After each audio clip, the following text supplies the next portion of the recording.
Good morning, all of you. This is Tanu Gangwar. Today we start a microbiology topic named Louis Pasteur contribution in microbiology. Louis Pasteur was a French chemist, biologist and microbiologist. Louis Pasteur कौन थे? French chemist, biologist और एक microbiologist थे. He found out that fermentation is a result of microbial activity and different fermentation processes are carried out by different microorganisms. सो उन्होंने क्या find out किया था कि जो फर्मेंटेशन जो है वो माइक्रोबियल एक्टिविटीज़ का रिजल्ट है. मीन्स जब माइक्रो एक्टिविटीज़ होती हैं तभी ही हम फर्मेंटेशन प्रोसेस को कैरी आउट करते हैं. और ऐसे ही डिफरेंट फर्मेंटेशन प्रोसीजर जो हैं वो हमें कहाँ से ऑब्टेन होते हैं? डिफरेंट माइक्रो ऑर्गेनिज्म से. Now in 1856 and 1857 he solved the contamination problem in wine and beer industries in France. France में क्या था ये इन 1856 में और 1857 से पहले क्या था वहाँ पे वाइन और बियर जो इंडस्ट्रीज है उनमें एक प्रॉब्लम आ रही थी. क्या प्रॉब्लम आ रही थी? जो वाइन और बियर का टेस्ट जो था बहुत ज़्यादा सोर था, बहुत ही ज़्यादा सोर था, बहुत ही ज़्यादा खट्टा था और बहुत ज़्यादा कड़वा था. क्यों था? क्योंकि जो उसमें हम माइक्रो ऑर्गेनिज्म डालते थे, क्या डालते थे? ईस्ट. तो ईस्ट जो होता था उसमें जब अच्छे से डेवलपमेंट होता था तो बहुत सारे माइक्रो ऑर्गेनिज्म उसमें ग्रो हो जाते थे.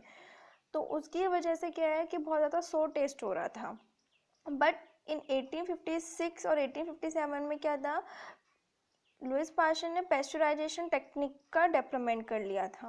लुइस पास्चर ने क्या किया था? पेस्चराइजेशन टेक्निक का डेवलपमेंट कर लिया था और इस पेस्चराइजेशन टेक्निक की हेल्प से उन्होंने वाइन और बियर इंडस्ट्री की जो प्रॉब्लम थी उसको उन्होंने सॉल्व किया था.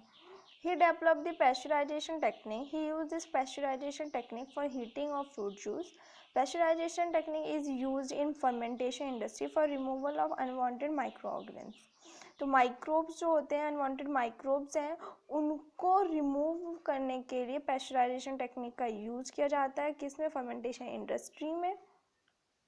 और ये नाउ डेज जो पेस्चराइजेशन टेक्निक का जो सबसे ज़्यादा यूज़ हो रहा है वो डेयरी इंडस्ट्रीज़ में हो रहा है. जैसे कि हम पैक्ड मिल्क पीते हैं, जो हमारे इंडिया में क्या है, अमूल का इस टाइम बहुत ज़्यादा चलता है. तो जो मिल्क जो हमें ऑब्टेन होता है पैकेट्स में वो कैसा होता है? पेस्चराइज मिल्क होता है. कैसा होता है? पेस्चराइज मिल्क होता है. मतलब उसको एक ऐसे हाई टेम्परेचर पे बॉयल आउट किया जाता है, उसकी वजह से क्या है जो अनवांटेड माइक्रो ऑर्गेनिज्म हैं वो सब के सब उसमें से रिमूव हो जाते हैं.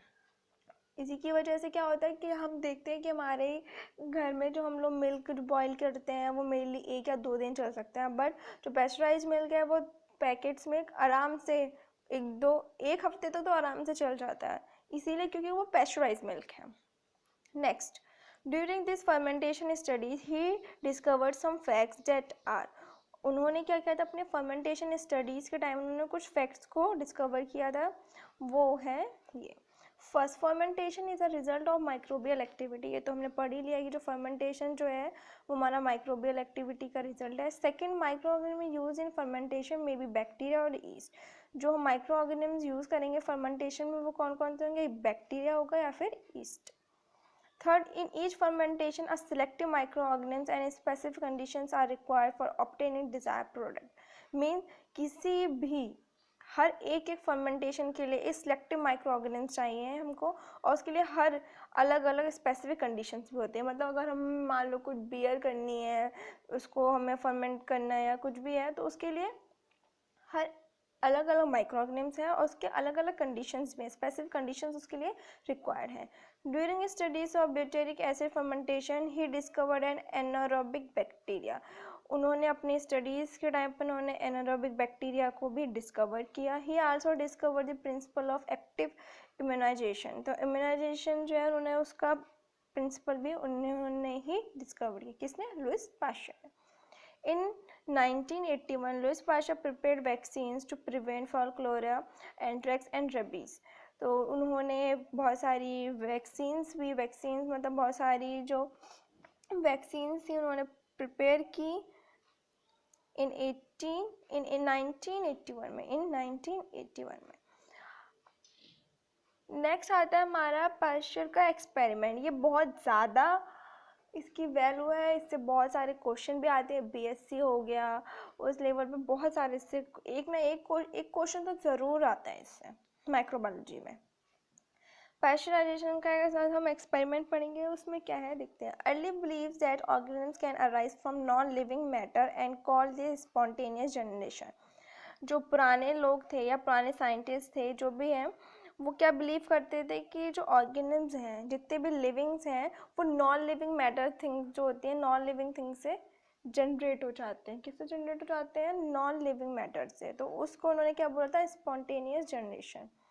But Louis Pasteur disprove the theory of spontaneous generation. उन्होंने उसको डिस्प्रूव करते थे, उन्होंने मानी नहीं थी कि मतलब नॉन लिविंग थिंग से कैसे कोई जनरेट हो जाएगा। जैसे मान लीजिए आपके सामने में एक आप कोई चेयर रख दूँ, मैं बोल दूँ इसमें से बिना देखना बटरफ्लाई आएगी, तो ऐसा हो सकता है? नहीं हो सकता। तो उन्होंने उसको डिस्प्रूव किया था। कैसे दिखते हैं? He set up a definitive experiment to test whether microbe arise from pre-existing microbe or generated spontaneously. तो उन्होंने एक्सपेरिमेंट सेटअप किया था उन्होंने, और इसलिए किया था कि वो देखना चाहते थे कि जो माइक्रोब्स हैं वो कैसे अराइज होते हैं। प्री एग्जिस्टिंग माइक्रोब्स मतलब जो पुराने, जो थोड़े बहुत रह जाते हैं या जो उन्हीं के एंसेस्टर्स हैं उनसे जनरेट होते हैं, या फिर स्पॉन्टेनियसली जनरेट हो जाते हैं। इसलिए उन्होंने 2 एक्सपेरिमेंट किए। फर्स्ट सेट ऑफ एक्सपेरिमेंट को हम देखते हैं। Pasteur added nutrient broth to the flasks. उन्होंने सबसे पहले क्या किया? एक फ्लैक्स लिया। फ्लैक्स मतलब एक, आपने देखा होगा केमिस्ट्री लैब में होता है फ्लैक्स होता है हमारा, उसमें उन्होंने क्या किया? न्यूट्रिएंट ब्रॉड मतलब एक न्यूट्रिएंट कल्चर उन्होंने उसमें डाला। Boil the broth to kill any existing microbe and sterilise it. उन्होंने उस जो ब्रॉड था, जो न्यूट्रिएंट मीडियम था, उसको उन्होंने गर्म किया। क्यों उन्होंने बॉईल किया उसको? कि जितने भी माइक्रोब्स हैं वो क्या है उसमें से किल हो जाएं, और उसको स्टेरिलाइज करा। Third, he broke the swan neck of the flag, exposing the nutrient brought with them to the air from above. उन्होंने क्या किया? जो फ्लैक्स था, जो कंटेनर था, जो फ्लैक्स था, उसको क्या करा? उनकी जो उसकी नेक थी, उसकी नेक कैसी थी? थोड़ा स्वान शेप में, मतलब थोड़ी टिल्ड थी। जैसे हम नॉर्मली हम केमिस्ट्री लेते हैं हमको स्ट्रेट होती है, बट इसमें स्ट्रेट ना होके थोड़ी सी तिरछी थी, मतलब एक स्वान टाइप की, जो एक एस शेप्ड होता है वैसे। तो उन्होंने क्या किया? उस नेक को उन्होंने ब्रोक कर दिया, पूरा जो है वो पूरी वहाँ से तोड़ दी। Fourth, dust particles from the air fell into the broken flag. अब जब उन्होंने उसको तोड़ दिया तो सीधी सी बात है कि अब डस्ट पार्टिकल्स हैं, अब वो टूट जाएगी तो वो सीधे उसके अंदर आ जाएंगे, न्यूट्रिएंट ब्रॉथ के अंदर। Fifth, the broth become cloudy, a sign that it teemed with microbial life और microbial growth appeared. अब सीधा है कि जब उसमें से माइक्रोब जो है वो उसमें से नीचे आ जाएंगे और उनको मीडियम में मिल रहा है ग्रो करने के लिए, तो क्या है? माइक्रोबियल की ग्रोथ जो है वो अपीयर होने लगेगी और ब्रॉथ जो है कैसा हो जाएगा? क्लाउडिश। तो इस फर्स्ट एक्सपेरिमेंट में हमें क्या पता चला कि माइक्रोब्स क्या है? एग्जिस्टिंग, जो प्री एग्जिस्टिंग माइक्रोब्स थे उनकी वजह से ही ग्रो करे हैं उसके अंदर। Second set of experiment, he place nutrient broth in a flask, boil the broth and sterilise it. First बिल्कुल वैसे ही स्टेप्स हैं। Over time, after cooling, dust particles remained near the tip of swan neck flags. They were unable to travel against gravity into the flag. अब उन्होंने क्या किया? Third step में थोड़ा चेंजेस कर दिया उन्होंने। वो फर्स्ट जो सेट था एक्सपेरिमेंट, उन्होंने उसमें उसकी जो नेक थी उसको तोड़ दिया था, फ्लेक्स की जो नेक थी उसको तोड़ दिया था। बट इसमें क्या, उन्होंने उसकी नेक को नहीं तोड़ा, जिसकी वजह से क्या है? डस्ट पार्टिकल्स उसके अंदर न्यूट्रिएंट मीडियम के अंदर एंटर ही नहीं कर पाए। Flags remain clear without introduction of dust on which microbes can travel. अब क्या है? जब नेक ही नहीं टूटी तो डस्ट पार्टिकल्स जो है वो आएंगे ही नहीं, क्योंकि हमने उसको पहले स्टेरिलाइज कर रखा है, तो उसके अंदर कोई माइक्रो ऑर्गेनिज्म भी नहीं है। अब वो टूटी भी नहीं है नेक, तो उसके अंदर कोई भी माइक्रो ऑर्गेनिज्म नहीं आ सकते हैं। तो क्या होगा? No microbial growth appear. तो फिफ्थ पॉइंट यही है कि जब वो नेक ही नहीं टूटी और उसके अंदर कोई माइक्रो ऑर्गेनिज्म आ भी नहीं पाए, तो सीधी सी बात है उसके बाद कोई भी ग्रोथ अपीयर नहीं होगा। तो इसकी बेसिस पे उन्होंने कंक्लूजन निकाला कि this experiment show that micro organism can not arise from non living material. तो हम इससे में इस एक्सपेरिमेंट से पता चला कि जो माइक्रोब्स जो थे वो नॉन लिविंग मटेरियल से नहीं जनरेट हो रहे थे, वो किससे जनरेट हो रहे थे? प्री एग्जिस्टिंग माइक्रोब्स की मदद से। जैसे हमने फर्स्ट सेट में देखा कि जो माइक्रोब्स है वो उसमें क्या है, फॉल डाउन हो रहे थे। जब उसमें फॉल डाउन हो जाएंगे, उनको मीडियम भी मिल रहा है, तो नए नए माइक्रोब्स भी जनरेट हो जाएंगे। But without the presence of air, जो हमने सेकेंड सेट में देखा, कोई भी ग्रोथ अपियर नहीं हुई थी।